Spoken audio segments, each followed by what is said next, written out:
SBM House of Fragrance. We deal in all types of fragrance, mists, lotions, creams, shower gels, face and body oil perfumes.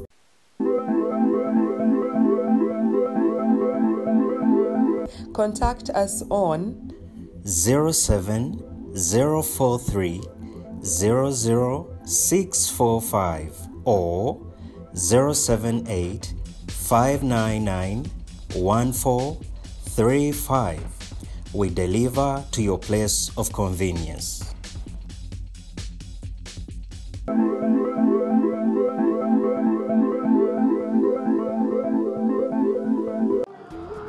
Obuchayi bwatukira ddala ku mutima musajja mukulu amanyikiddwa nga Eddy Kenzo Musuuza nabwe kityo yasobola okuba nti atambula misinde nga musajja mukulu amanyikiddwa nga His Excellence the Ghetto Gladiator atuukawo ku listeners party ya musajja mukulu amanyikiddwa nga Zex inchi 10 birangirangi kabadde kavuyo yabadde firimu Kenzo buli yanyiiga nnyo obusungu nabuteeka ku mutima Bobi Wine yaze na basho Kenzo nabwe kitu natalinda obulya reaction engeri gye baddewo abantu bangi Kenzo yasobola okuba nti yemulwa nabwe kitu natambula obuzibu buva ku ki mukyala mukulu amanyikiddwa nga Azawi yes nabwe kityo ennaku z'omwezi ezijja mu maaso yatimbye concert egenda okubeera wali eri ku rugby ground mpola mpola why Azawi why Azawi is holding a concert before winning Waji. We're going to look about this. So like I want you to continue subscribing, listening to us and viewing whatever video we upload. Mugamba mutya bana Uganda, mugamba mutya bana Kampala, mugamba mutya the East African, mugamba mutya mwenna abatuliza mpola mpola amanya ndidobozi nga bulijjo bampita ntambi chimso number one boy Maxudi Junior made in Uganda.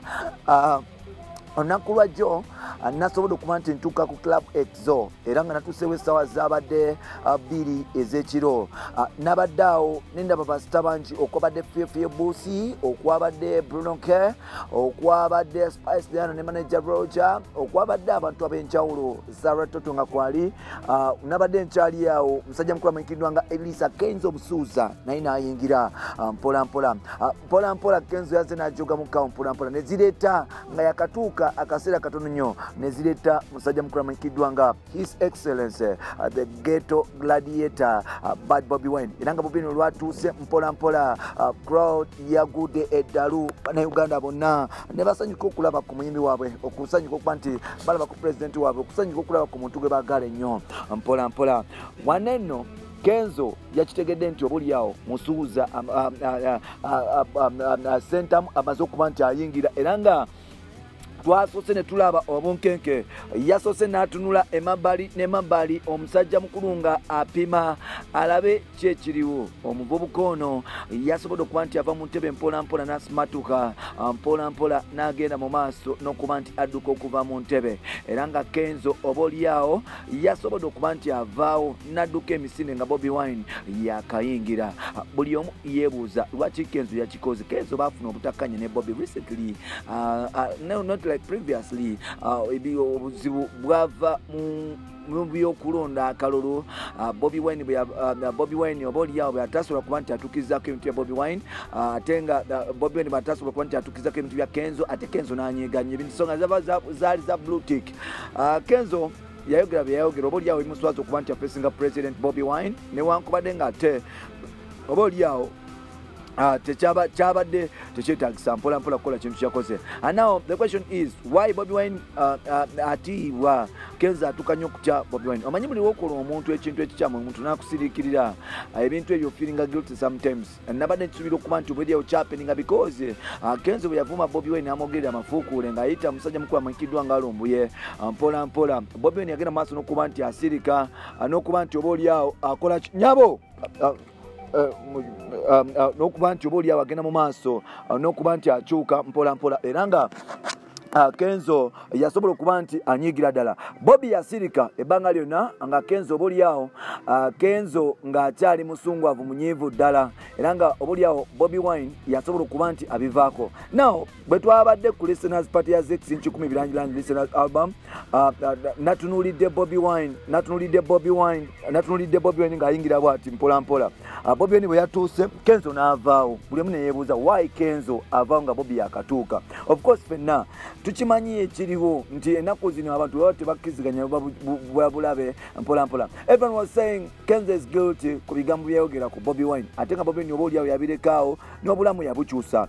Twalabye omubanda yatuuse yayingidde n'atuula ku table n'akwata microphone n'akuba baifa n'akuba Badman from Kamocha enduulu n'ekuba. Bobi Wine yazenga bouncing nga star n'engamba mama the baddest as him. Ensi yasobodde okuba nti esanyuka okulaba ko Bobi Wine ng'akutte microphone freestyle n'etandika okuba nti zikuba awo Kenzo nga tasobola kubeerawo yafulumye n'abomba mpola mpola. So byebyo ebimu ku ebyo bye twalabye naye ng'ekiriwo mu Uganda ennaku z'omwezi ogujja tugenda kuba nti tulaba Azawi yategese concert egenda okubeerayo omwezi ogwo ogujja ku cricket I think Lugogo something like that egenda kubeerayo omwezi ogujja. Naye buli omu yeebuuza lwaki Swanks Avenue yakoze concert ng'ate musajja mukulu mukyala mukulu amanyikiddwa nga Winnie Nwagi tebannaba kuba nti oboolyawo bamukolera concert.